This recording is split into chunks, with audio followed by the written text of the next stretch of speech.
transitioning from travel management to interaction management, and sort of looking at the world of when you're should we be managing kind of all interactions, not just the ones face to face, but should travel managers also be managing it when it's people meeting each other virtually? And the answer is no. Don't go anywhere near it.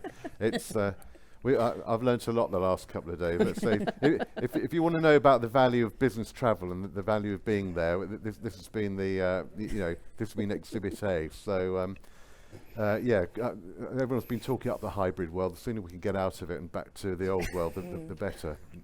But anyway, that is kind of relevant to what we're going to be talking about today as well, because this session is entitled "What's My Travel Management Career Path Post-COVID?"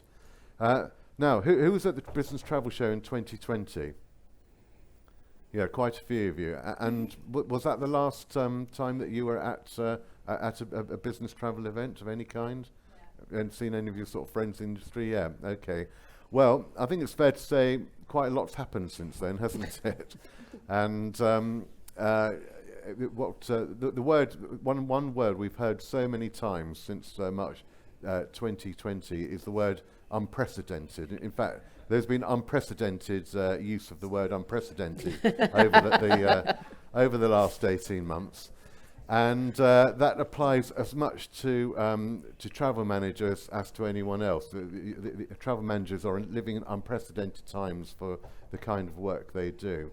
And of course, one thing that's particularly, there's been very little travel the last 19 months, and also it's widely expected. I mean, there's been a lot of debate about it. Most people don't think it's ever going to go back to 100% travel like it used to be in any case, and that in itself asks very big questions for what does this mean for you as a travel manager. So there's some fundamental questions to be asked, so fundamental though that I need to still look at them. I can't actually remember them even though they're fundamental. So what does the future look like for travel managers? Has their role become more or less secure? And how is the role of the travel manager going to change compared with pre-COVID? What tasks will be required of the travel manager, and what new skills do you need to embrace as a travel manager? So all of these are the issues that we're going to be exploring today. And I couldn't ask for four better colleagues to do this with.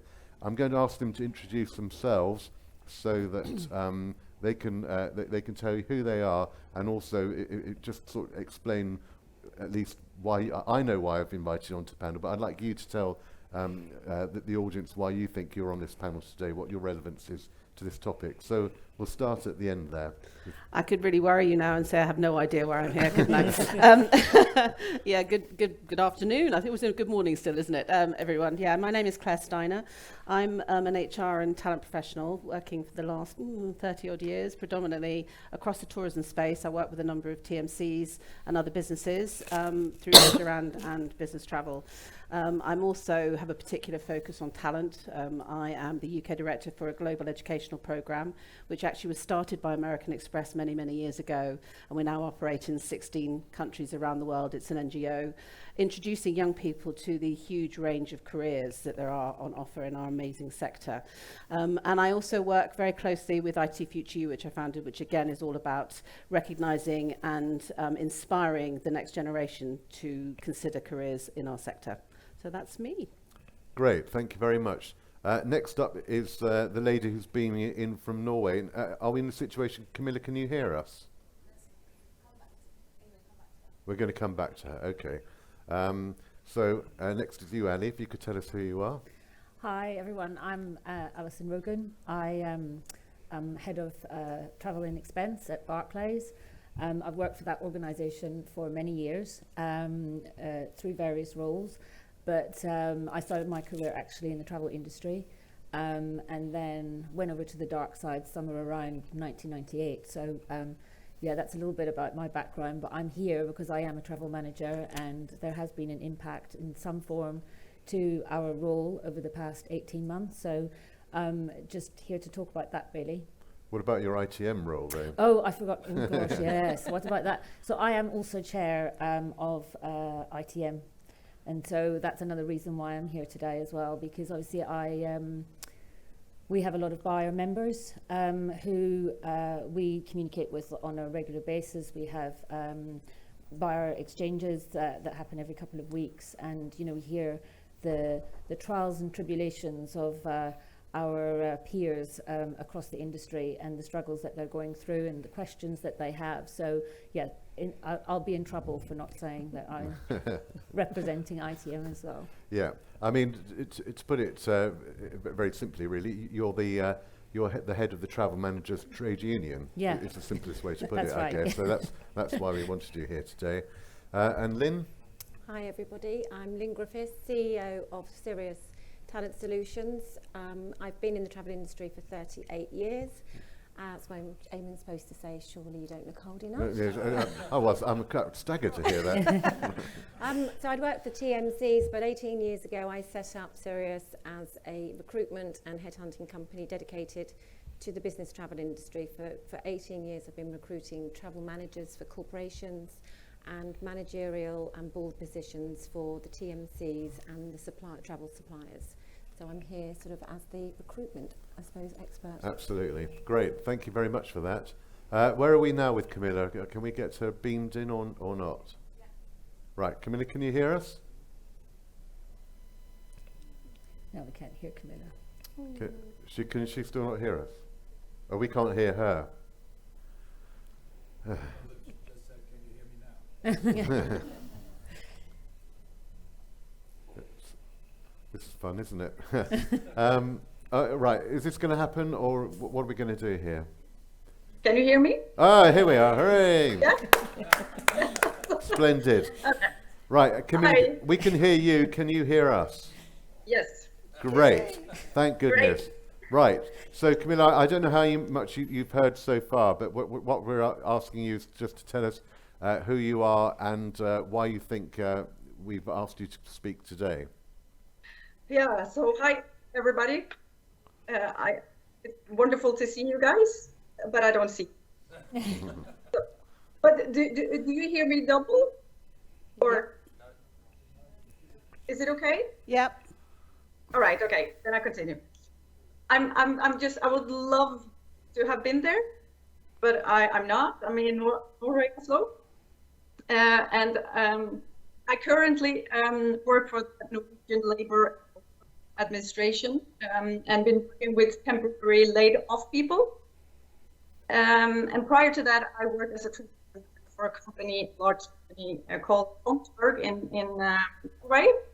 And I hope to be here and contribute to the topic. And again, I would have loved to have been there and seen you guys. Yeah. But basically, so Camilla used to be a travel manager, but now she has a sort of careers mentoring role, if that's the right word, with a government department in Norway. Is that a fair summary, Camilla? Yes, it is. Yes, Okay. it is. All right, good. All right, so we're going to talk briefly about the last 19 months and what's changed in that time for travel managers, and then we'll move on to looking what it's going to be like in future. I'm going to ask the fatal question now of the of people in the live audience. There's also a huge virtual audience beaming in from around the world, countless millions of people. But of the people in the audience, put your hand up if you're a travel manager. Oh, great! So at least that's most of you.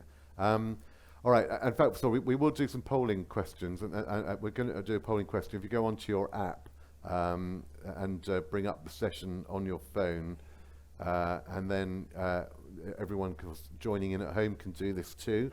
So this is just to get an idea of what you think before we come to our panel. So the first question is, how has coronavirus affected the status of travel managers within their companies? And you've got three choices. The first is it has enhanced travel manager status. Secondly, it has diminished travel manager status. Or thirdly, little change. And we could get the microphone over to our friend at the back there who's going to read out the results for us. I think people are just still downloading. You having trouble downloading it? Yeah.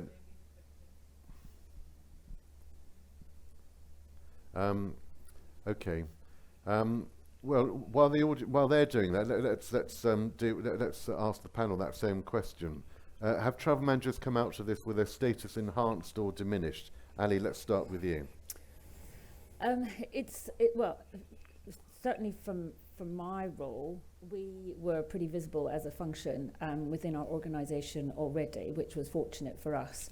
But I guess if you look at across the travel manager community, if you weren't positioned within like the senior management level, then it probably was slightly more difficult, right, to raise your profile, because I guess it's almost like they need to teleport us out of the organisation temporarily or place us on sabbatical for 6 months, and then they'll realise the real true value of having us there. I think for us, certainly, there was an appreciation of the fact that travel, if it was happening during that period, it was very restricted. There were a lot of rules around that. We kind of went backwards because everything was automated and online, and we had processes and everything worked really smoothly. And then all of a sudden we had to go back to manual emails, and that's a laborious process for us and for the TMCs that manage the bookings. And I think that was appreciated, the fact that we had to pivot backwards, if you like, back in time. I thought I was going back 15 years overnight. So I'd say the role was more frustrating than anything else. It actually tested us, really, because everything just worked so smoothly for so long. I think we had become quite complacent as travel managers, right? So all of a sudden you're thrown into disarray, and you've got to come up with processes, and you've got to come up with them fast. So I do think our profile was definitely raised during this time. But I think for organisations that have a small travel function, trying to get the right people to talk to within the organisation, I think was a real struggle in the beginning.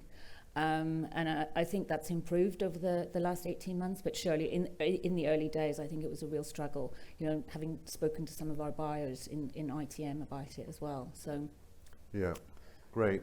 Just before I come to the rest of the panel, have we got some poll results? Yeah. So just remind us of the question. To the question, how has coronavirus affected the status of travel managers within their companies? There were 20 votes. 60% of people said it has enhanced travel managers status. 20% said it has diminished travel managers status, and 20% said little change. Right. Okay. So that's kind of encouraging, isn't it? So it's not exactly a scientifically valid number there, but anyway, so at least some people think it's good. So Claire, what about you? Yeah, well, funny enough, I suspect some of those answers might be dependent on the size of company, the business they're with as well. So I think this is interesting. It's what you said as well. Yeah. So just explain why you think the size of company is a determining factor here. Well, how long have you got? I mean, large corporations that do a huge amount of travel, the travel managers have always had a much stronger presence and are there, their visibility is much stronger. I think for the smaller ones, funny enough, the visibility should be stronger, but of course the challenge is they've got percentage-wise a lot less people. So you've got 10 people in a company, one person not travelling is 10% of your people not travelling. So I think that's part of why maybe they're struggling, because as travel ground to a halt, as it did, where was their value when they were, they had a very fixed thing in the team, and the bigger companies probably were better placed for more strategic direction for the travel managers to go in, looking to the future. And I think, we've all tried, haven't we, to continuously look about how we're going to move forward. We didn't know how long, if you said to us we'd be here 20 months ago, we'd be silly. But actually we've constantly had to kind of, as Ali said, pivot and keep pivoting. I think for me, one of the values that travel managers do, and I know we'll talk about, the future of travel management, is that whole thing around navigating the new world of travel. And I think, they've had, a bit like HR actually, we've all had to deal with stuff that we'd never dealt with before. you know, I sort of became the self-titled queen of furlough across the sector because I was talking to so many people about it. But, you know, in the UK, furlough, we'd never heard of it before. And, you know, for 6 months, that was all I did. And you know, in the UK in particular, our government, as we know, is great at doing the hokey cokey when it comes to what they're doing. And so you were literally having to just change direction all the time. And I think that's where expertise and focus of the travel manager really allowed them to sort of, you know, get out there and show their value, because it still is so complicated, you know. And I think people rightly are nervous still about, oh my God, you know, if I get there, what happens if, you know, I get COVID when I'm there, and do I have to quarantine, what, you know, and even if I'm just going to Edinburgh on the train, what does that mean? And, you know, so I think we're dealing with so many new normals. I hate that word, next normals, like I like to use it, that I think it's an opportunity for travel managers. Right. Oh, well, that's encouraging to hear. Again, we will look at the future a bit more, much more in a minute. But in terms of recruitment, or the opposite of retention of jobs, Lynne. Now obviously, you look after not just travel managers, the recruitment of them, but people, suppliers and TMCs in particular. It's well known there's been complete carnage in among TMCs when, you know, one hears reports of up to 75% of workforce is being laid off. Is that a typical number, would you say, in the TMC community? It really depends actually on the TMC and if they, you know, sort of work in niche markets, because I know that Have you got I've got my mic on. Can you hear me? Can you hear me okay. I think it really depends. You know, we've seen organisations where they've slashed 70% of their workforce, and then we've seen others that have hardly lost any, you know, maybe 20%. And that really depends on the market, because whilst corporate travel hasn't really been operating much, there have been industries that have been travelling, and whether that's pharmaceutical, marine, oil, gas, even, you know, TV productions. Yeah. You know, everyone wants to watch films, you know, so there has been some travelling happening, and again, some travel managers have been absolutely flat out, and they've, you know, had more work to do, and not had any time to do anything that, you know, that strategically they've been able to do. So I think it depends on the industry the travel TMCs are sort of specialising in. Yeah. And again, with the travel managers, that's been exactly the same. Depends on the industry that they're working in. But it's sort of, you know, there are sort of quotes of 500 to 800,000 people that have been lost in the industry, and potentially more now that furloughs finished yesterday. And that tends to be more in the supply side. I think a lot of the TMCs have got that sort of in hand now. Yes. What about travel managers then? Have many travel managers lost their jobs over the last 19 months? Initially, the first 6 months, we were talking to quite a few that had been furloughed. And then as companies sort of realised that this is going to happen for a little bit longer than 3 weeks, some were then made redundant, and some were brought back, and it was the opportunity then to sort of deal with, you know, what is the travel manager's role going to be? What do we need, you know, sort of when travel starts happening again? So whilst for the first 6 to 12 months there was sort of that turmoil, we've seen quite a lot of recruitment going on. I think a few weeks ago there were sort of 50, 60 travel manager role vacancies. Really? So is that right? they're building back. It's more That's complex. And that's sort of, you know, just not just the UK, but sort of globally that I'm aware of. So it has, you know, those... That's travel manager roles, not TMC roles. There's 50 or 60 vacancies at the moment. So where we've seen that travel managers had been made redundant, that they're now back in employment, and that's been really encouraging. Yeah. So I think people had realised that, you know, this is a problem. Do we need a travel manager? You know, and again, it depends which country they're in, whether they had a furlough. That's obviously helped so much in the UK. But it has been, you know, we may not have needed a travel manager before, but it is so complex. And now with risk management and everything else that's involved, that they're sort of starting to recruit travel managers, which is that? Are you hearing the same thing, Ali? Yeah, no, definitely. Like I said earlier, the role of the travel manager has become a lot more complicated, right? So your booking processes have gone manual, but you've got other responsibilities that you've had to take on, or responsibilities that you had before, like risk management, is become far more complex, right? So I think capacity-wise, we've been constrained, actually. And so I think if organisations were trying to operate without a travel manager, they've now realised, as I said, you almost need to teleport us out. And in those cases, they've made them redundant or whatever. And now they've come to realise the absolute importance of having somebody there steering them back from this. Yeah.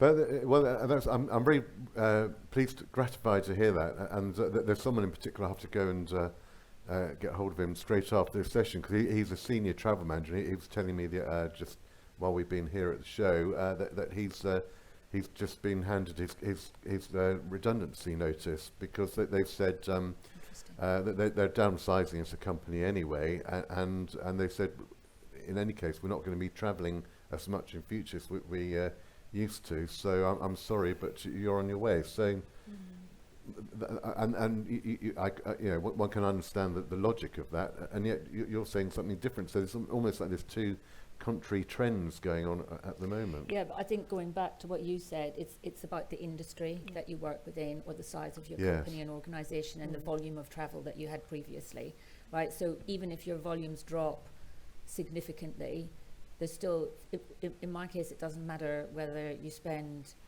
50 million or whether you spend 100 million, the work is still the same, right? Because you're not booking, as a travel manager, you're not booking the travel, right? That's the TMC, but you're having to manage and coordinate and, steer colleagues around policy and process and everything else.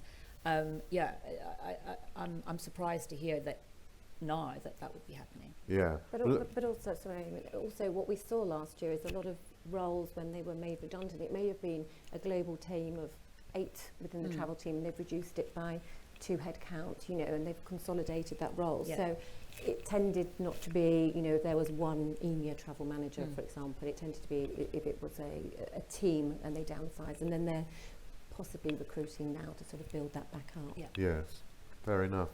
Okay, now would anyone, are we able to, as we discussed earlier, to have up on our screen here, I can see any questions that get sent in. And that applies to, again, the millions of people watching us on Business Travel Show TV, one of the most popular channels on YouTube and TikTok and anything else. Oh no, now I'm looking at myself, which is even worse. Can we get rid of me? And we get rid of me and just have the questions. Is that possible? No. Okay. There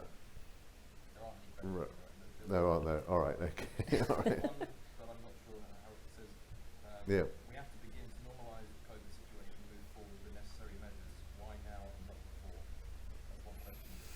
Julio Fernandez was asked a while ago. Right. Don't quite understand. Maybe we could get some clarification on that question. All right. In that case, I'm going to ask you, sorry, to take that off again, because I don't know about you lot, but it's terribly distracting looking at ourselves, isn't it? It's bad enough they have to look at us. We don't want to look at us, do we? So, yeah, if we could take that feed off, sorry. All right. But does anyone in the audience want to ask a question or make a comment at this point? Oh, if you could just wait for them. Could someone bring the microphone to this lady, please? There's one here. And just tell us who you are as well. Sorry, Nicola from Penn's Pen. So we're oil and gas, an engineering company, oil and gas. So we are quite a small company, and as I keep saying, we don't obtain the oil and gas.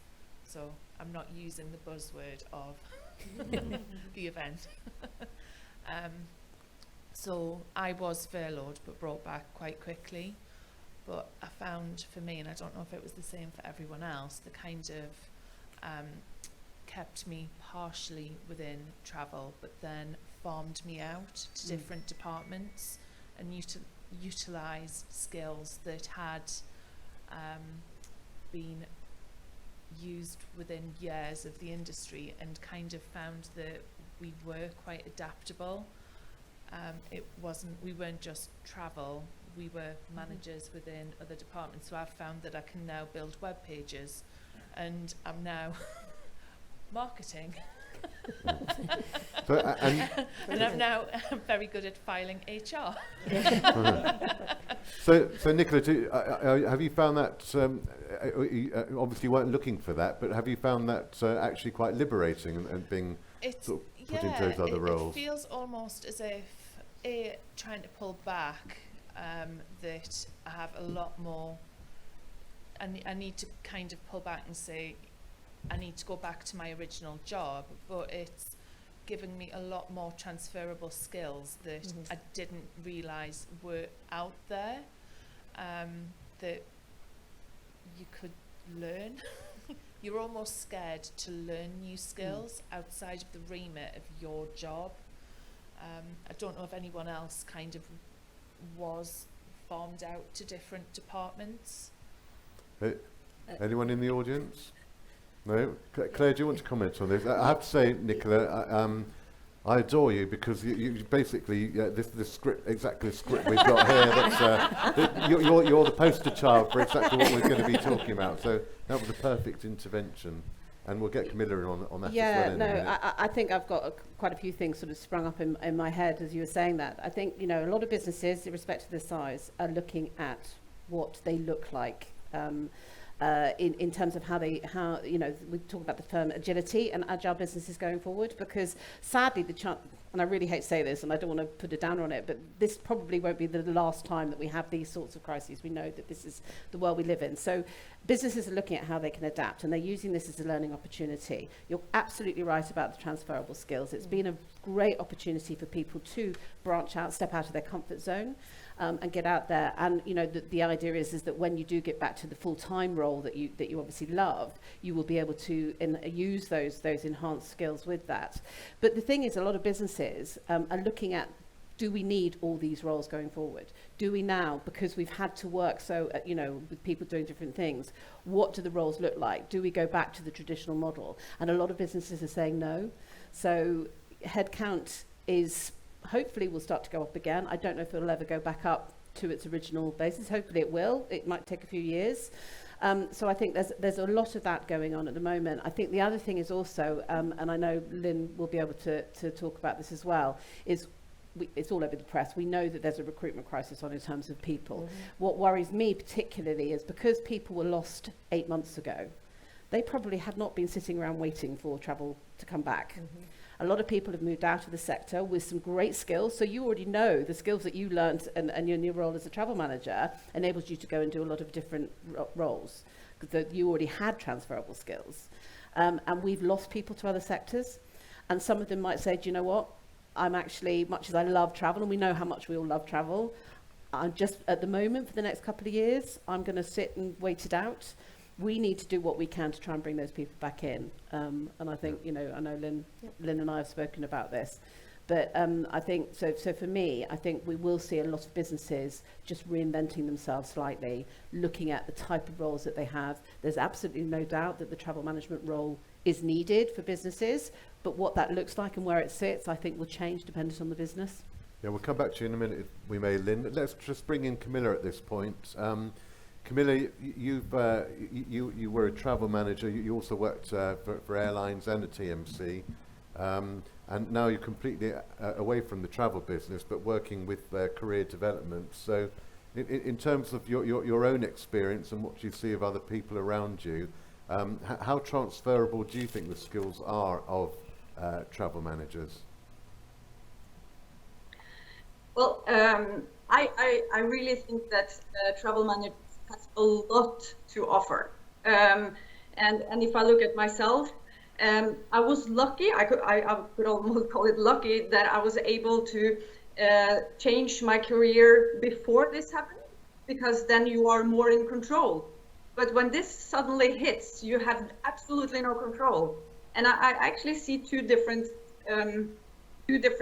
kind of people. As I work with people that are laid off, many of the people that are laid off now are, of course, from the travel industry, and they've been holding on to their profession for 1.5 years and not looking at what they actually have of skills. And I will say that the same for travel managers. If you actually sit down, and I love the question that was just asked, like Emma said, that In that case, many people from one day to another had nothing to do. And they've been moved to HR and administration, and they've been moving around. But I think one of the great assets that the travel managers has, they are so, they love their job. And they have sales. They know how to be as a salesperson, because you've been on the other side of the table.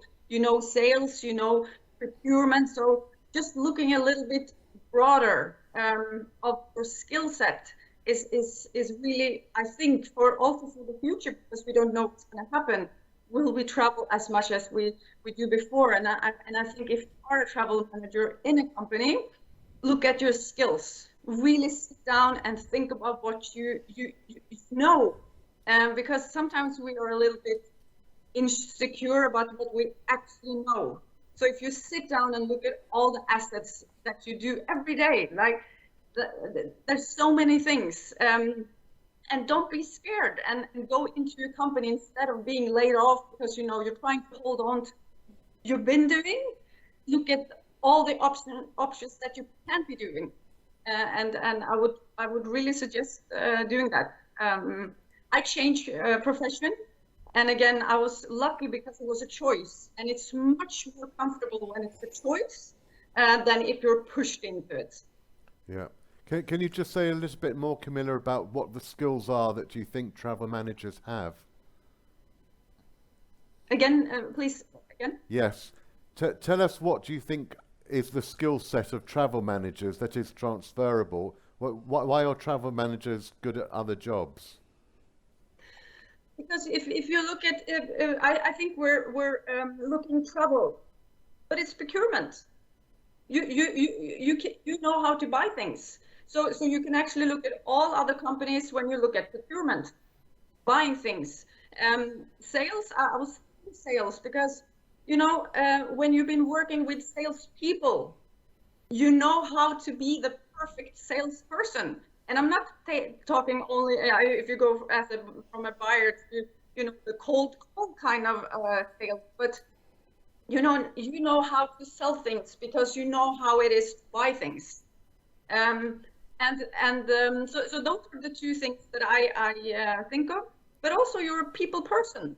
You know how to network. You know how to be around people.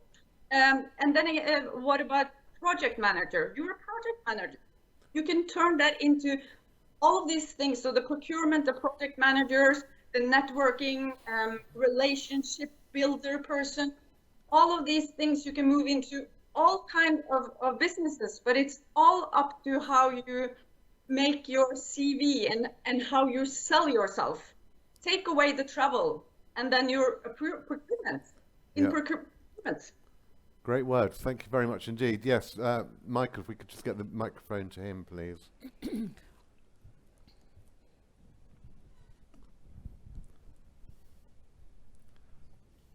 Michael McSperrin from AMS. It was interesting that the point about transferring the skills. For me personally, I ended up going on paternity leave in August last year and came back in May this year. But what I found was my colleagues that were still working whilst I was away, we were very, very relevant at the beginning of the pandemic, and we had such exposure to C-suite and everybody else that you couldn't buy that, in normal times. Then travel stopped, everyone had gone home, and everyone was in lockdown for 6-9 months, and travel is now coming back. But I think the struggle that we're having at the moment is getting a seat back at the table again, because it was almost like, right, okay, travel, get everyone back, everyone's safe, okay, right, everyone's safe. And it does depend on the industry, of course, because for certain industries, people have been traveling, and so the travel manager role has still been high profile in those. But where businesses have been able to essentially hibernate travel, that travel manager role has become quite quiet, and trying to get that relevance back again has been tricky. What I've found since I've come back, my role personally changed when I came back from paternity leave. I've still got travel, thankfully, because I do love the travel manager role, is looking at and I think you had a session on it earlier, the interaction management. And what we're looking at is, how do you now manage a dispersed workforce? How do you now manage where people are working. So it's not just about, I'm getting on a plane and I'm going to go and meet a client. It's changing that whole concept of way we work and how we work to on-demand workspace and things like that, and looking at meeting space and getting your colleagues to be able to collaborate. Businesses now aren't able to simply say, right, well, we've got an office there, so that's where we're going to recruit, because there is a talent shortage. So now businesses are having to recruit where the talent is, and that could be anywhere in the world. We've discovered that over the last 18 months, that you can recruit people wherever. And I think that's where there's also an opportunity for travel managers to almost reposition themselves in the business, to not just focus on jumping on a plane, booking a hotel, booking a car, but what about the workspace? And I'm fortunate that my background is also facilities management, so there's a nice tie in there. But there's a real opportunity, I think, for travel managers to expand that role to be more broad and to be part of that workspace, that work solution of what the hybrid working looks like for colleagues. Yeah, superb points. Thank you very much for that, Michael. Does anyone want to pick that up? Yeah, I'd like to pick that up, and I agree. We were in the corporate real estate function for quite some time, and then moved into procurement. So between the two, and being in the corporate real estate function was all about, we're a service that's being delivered to the bank, and that's what they manage, services that are delivered to the bank. So that's the right place for us, I would say. Procurement's important, and if you like the sourcing element of what you do have those skills, as Camilla says, to be in procurement, right? Project management, change management, we've all had to manage change quite frequently in our roles, right? But it's combining both of what you said and you, Nicola. I feel that the struggle that we have as travel managers is the additional responsibilities that we would have taken on during the quiet period that you mentioned, right? Disentangling ourselves from that, right? Because as travel is starting to pick up, it will probably in 6 to 8 months level out, and we won't be as hectic as we are right now. So that's the period you need to be thinking about. You've obviously transferable skills you've gained in the roles that you've taken on. Similarly for me, it is frightening when you've been in a travel manager role for quite some time. You forget about the skills that you actually have, right? And I think a lot of those are transferable in many parts of the organization, right? And as you're talking about, obviously you're really busy at the moment because travel's starting to pick up again, and it is a complex world out there, let's face it. It's not as simple as, packing your bag and leaving, although the travelers we made it such a smooth process for them before, so they believe that it will still be that smooth process, but we actually know it isn't. And we have to try and make it as seamless and efficient for them as possible. And that's what's taking the time. But this will all level out, right, in the next 6 to 8 months. So I think we just need to take a deep breath and go on the ride, because I do feel that there will be a calm at some point, and continue with those transferable skills. And as Camilla said, get your CV out and actually look at, those skills that you've gained as a travel manager. And there's so many of them. And build that into your CV and experience you've gained over the past period. And that the role you've pivoted into is absolutely perfect, right? So there is so much for you out there, and I think you just need to be confident about you as a person and the skills that you bring to the organisation. And there are roles for you. Just put yourself out there, be curious, and don't be frightened to put yourself forward, and start looking at what roles are out there in your organisation right now, because there is roles out there for you. So if it's not 100% travel management and it's something else, make sure you put yourself out there if it's something that interests you. Yeah, what are you seeing, Lynne? I mean, when you're looking at the job specs for these 50 to 60 vacancies that you were talking about, how do they compare with the kind of job spec that you were looking at when you were recruiting before COVID? And I know that you'd mentioned about skills-based rather than experience, and I think that we've always, there's several different types of travel manager roles. It could be more operational role, it could be a procurement role, and obviously it could be a sort of a strategic role. So there are job specs that very different depending on the experience, but we've always found that most travel managers, when they're recruiting, most corporations want to have that travel expertise. That's what they're bringing into the organisation. But they do want, obviously, quite critical, transferable skills. And it was interesting because last year, I personally spoke to thousands and thousands of people who had been made redundant, and there were obviously travel managers and obviously the travel industry. And when you haven't had to put your CV together for 20 years, it's where do you start? Because the amount of CVs that I would go through and coach them, you know, it's all about your experience. If you're going outside the industry, people don't know, you know, the size of, you know, BCD travel or you know, what the size of the travel program is in an organisation. They may even not know that organisation. So rather than having an experience-based CV, have a skills-based CV, and then you are absolutely communicating and highlighting what those skills are.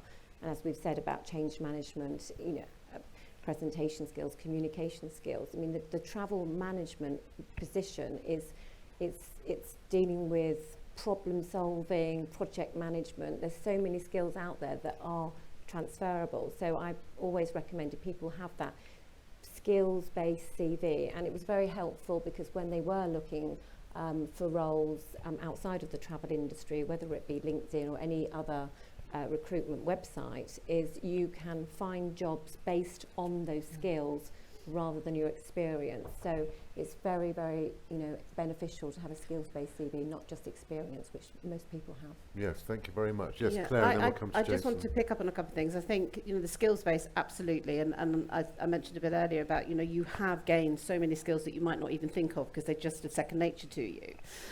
So, I mean, things like critical thinking and problem solving and, you know, just resilience. I mean, we've all had to show that in buckets, haven't we? You know, but communication skills, all those things, and that transfer absolutely to pretty much every single job everywhere in the world. But I think you also have an opportunity now. I mean, Lynne mentioned, you know, different types of travel management roles, so it does depend on, again, the size of your organisation and the size of the team. But I think travel managers have an opportunity now to be masters of their own destiny as well within their businesses. So where you are actually looking at the sort of different roles that you've taken on and the different things that you've learned, how can those help you be a better travel manager in 6 to 8 months' time? What can you do, and how can you get, you know, we talk about visibility, how can you showcase yourself to make sure you are best placed within your organisation so that when your directors, when your bosses come out looking at what that company is going to look like, you are there ready to say, and do you know what, yes, absolutely, I can manage the new world of the travel manager, but I can also do this, and I can bring this in. And that's, it's almost like what's your, you know, the ROI that you bring, you know, that return on investment, or your USP, whatever way you want to put it. So I think there is a massive opportunity for you guys, but you have to really take this time now to think about what additional things you can do. And with most people are really bad at seeing how good they are. And I do, you know, take this time for a bit of self-reflection, is write it down and also think of some examples as well, because I think that also helps cement that in your head, you know, a time when you did this. So even if you don't need to say it to anyone, it just makes you recognise that, yes, actually, yeah, that was a time I did display really good problem-solving skills, or I had to communicate really effectively, or deal with a particularly difficult situation, critical, all those sorts of things, and have those written down and just have them ready so that when you do get to the stage, you're there. So I think, as you're saying, I think that travel is different now to what it was, and there is the risk management, and there is the safety and security, and the well-being, you know, traveller well-being, duty of care. And I think that I'd recommend to anyone in travel management just to take the opportunity to learn as much as you can if you don't know about that. So attend the ITM sessions or the industry sessions, just so that it may not be part of your remit now, but you are the go-to person within your industry, that in your company that knows what's happening, what are the other companies doing. So it's really to build your knowledge and get as much, you know, sort of new knowledge so that you can be the expert within your in your company. So, you know, you're talking to your head of security or your HR department. This is what other, you know, companies are doing about travel in terms of duty of care, etc. So just really to be able to build your knowledge as well. It may not be in your remit before, but it's the industry is supporting everybody in terms of that sort of learning those new experiences. I agree. So read Business Travel News, everyone. That's the lesson. Especially Eamon's page, hey? shameless plug, I love it. Jason's been waiting to make a point. Can we get the microphone to him? Yeah, hi, Jason, HRS. First of all, I have a lot of empathy with travel managers, because I know that the stresses that you guys are under, and the broadening of your roles. We're a provider, and what I see is interesting is over the last few years, when we try to sell something into a corporate client, the complexity of the sale has increased beyond all recognition as well. A few years ago, it was about getting a good deal, right? Now, when we talk to the corporate community, we're talking about what we can do in terms of enhancing their sustainability initiatives, what we're doing in terms of duty of care and the health and safety and hygiene measures of the hotels that we're booking. We're talking about how we can help them with their IT infrastructure and data analytics, and how we can integrate through APIs into their systems. It's a completely different and broader conversation. And more often than not, it's the travel manager that is the focal point. And I see the skills are increasing, but I think sometimes the industry or maybe top management just focus on the word travel. That's travel. We're not traveling as much, therefore we don't need a travel manager. When in reality, behind the scenes, you guys are getting involved in so many different projects and subjects. And maybe it's time to rebrand. Yeah, to rebrand. It's time to rebrand. Yeah, exactly. it is, isn't it? I was thinking about what Michael was saying. That's really sort of struck a chord with me, and very much relevant to our previous session, where I think it was Scott Gillespie who said that travel's just one small part of this whole big issue that that employers are currently wrestling with, which is about working with their workforce. In fact, they are dispersed, as Michael said, but then also how do you bring them together to collaborate? So maybe it should start to be called collaboration managers.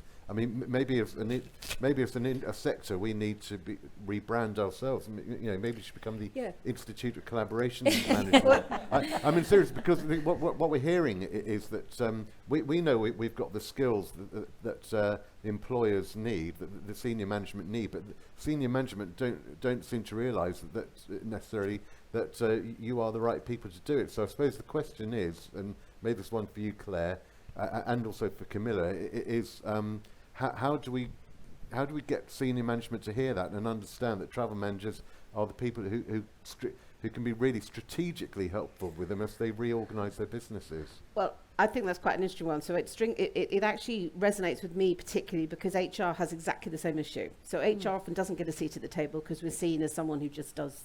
I've had managers who literally said to me, "Pink fluffy stuff," which just really irritates me. And I think for HR in particular in the last 20 months, we have absolutely come into our own, because I think everybody's realised how much they have needed us to navigate, as I keep using that word, but navigate through this. For me, the way I've always done it is quite easy, is to speak at the bottom line, to tell them how you are going to influence them financially, because that's the language they speak. So you don't go in going, oh, it's all lovely and pink, the pink part, we know we can do this, and they know that that's important. But actually, if you talk to them about what it means to the bottom line, why they should be employing you, what you can bring, again, your ROI, why employing you will save the company money, will help them achieve their targets, will look at the sustainability side of it, all these different things that we now know in this sort of what's going to happen over the next, few months, years. That's how you get in front of them. For me, that's how I've always done it. Speak their language. Great, thank you. Camilla, do you want to comment on this? I always have a comment, but Claire, you're absolutely, I fully agree with that. Stand up and be proud of who you are. And again, it's bottom line, and show them what you're worth and what you can contribute with.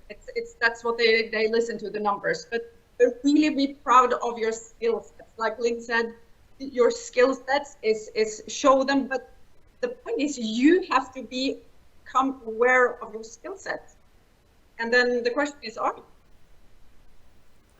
Yeah, I think it's about educating them on what it would be like in a light way of the ROI of your position, absolutely, but what it would be like if you weren't there. And that is the value, the true value, because without management and control of spend, that spend can shoot up very, very quickly. And it's very easy to go in that direction, but it's much more difficult to go in that direction. And that's where they need us as travel managers.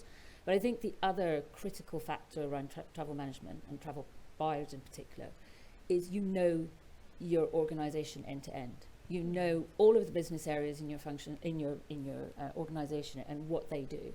There are very limited roles within an organisation that have that knowledge about the organisation holistically, where you're present, where you have a presence globally, whether you have a presence in the UK, whether you have a presence in Europe. And that you should also use definitely as part of your skill set, is your knowledge and awareness of the globe, your geographic knowledge, not just about your organisation, but as a whole. ROI is absolutely, I agree with everyone, and certainly what I would use when I go to position anything to senior leadership. It's all about the bottom line. And they do like numbers, and sustainability is critically important at the moment, and there's a huge focus for all organisations, large or small, on sustainability, and that will have an impact on travel returning too. So you need to educate yourself and use your suppliers actually, because they're educated in it and can support you, and also use your TMC, right? They can act as an extension of your team, right? So if you're struggling for bandwidth, use your TMC. Great. Lynne, I'm being very intrigued by what you said right at the beginning about having this huge number of vacancies on your books suddenly. I mean, what a turnaround They're you've not had. on my books. They're Oh, not no, sorry, not on I your would books. love them all to be on sorry, my books. Sorry, no, thank you for qualifying that. But I mean, it is quite an extraordinary turnaround in a very short time. And another issue which isn't quite appropriate for this today, but one of the big themes I've been hearing this week is about now that everyone wants to start travelling again, there seems to be a shortage of TMC consultants, or at least the right ones to deal with that at the moment, and that's driving everyone a bit nuts. But we'll leave that to one side for now. But how easy do you think it's going to be to fill those 60 or 70 vacancies you were talking about? I do think there's experience out there, and I think that people are, travel managers that have been made redundant, they are finding those new roles. But there's also TMC account managers, airline account managers, hotels, and some of those travel manager roles, they're quite specific in what they're looking for. So there are people that have been displaced from the supplier side that are finding roles also, because that's quite a natural progression. So I'm sure, very confident that they will be filled and they'll find the right people for them. Yeah. But in terms of what you were just saying about the shortage of supply, it's not just the consultants, or obviously it's the ramping up side of things, but 6-12 months time, even now, it's whilst the companies start to grow again, then a lot of middle management was stripped out, and senior management. So we've been talking to clients where they're saying, look, middle of next year, second quarter, we're going to need this senior manager here, and I'm like, we need to get your strategic plan in place, because there's going to be a shortage of middle management and senior management within the sort of the supply and the TMC side of things as well. So we will be working and trying to bring back new talent into the industry in a couple of years' Absolutely. time. But I also would want to add that, and the prediction is, and it'd be interesting to see over the next 3 months if this really is the case in our sector as opposed to nationally and globally, is that up to 40% of businesses will lose up to 40% of their existing staff, the staff that they fought tooth and nail to hold on to throughout this, for a number of different reasons. I mean, a lot of people have taken this as a time of self-reflection, what do I want to do? Are their businesses really where they want to be? And with that comes opportunity as well. I mean, I always like to look at the bright side of that. So, businesses are going to be potentially losing some valuable staff, but then that means that there's more opportunity for other people who, have been holding on for a job in the sector, or, have created all these new skills that actually don't necessarily fit with the job that they might be in at the moment. And it's an opportunity for them to go out into another, sort of area of further development for them, and maybe a step up the ladder. So, I think when, furlough finished today. So today, everyone's hopefully back at work, and we're not going to see, fingers crossed, as many redundancies as I think might happen now that furlough's through. But I think, that we will see quite a big shift around, and a turnaround of where people moving around the sector in the next 3 to 6 months. But opportunity out of that, absolutely 100%. Okay, great. Just to wrap up then, I'm going to ask all of you, certainly no more than one sentence, ideally just a couple of words. If there's one new skill or attribute that you think travel managers ought to take on to really make them thrive in this changing world that you've described, what would that be? So we'll start with, I can see Claire thinking really hard, so we won't start with her. We'll start with Camilla. Well, that's not fair. Okay, all right. Oh. Well, I think maybe you've already said yours, Camilla, which is the one I really took on board from you was shout louder about yourselves. It's not exactly a skill, but yeah, develop the skill. Develop the skill of self-promotion, if you like. Believe in yourself. Yeah. Okay. What about you, Ali? Well, again, it's not really a skill, but it's kind of on the same theme. It's be brave. Build your confidence and just be brave. You make difficult decisions every day in your personal life. It's no different in business. Yeah. So, yeah, just be brave. And Lynne?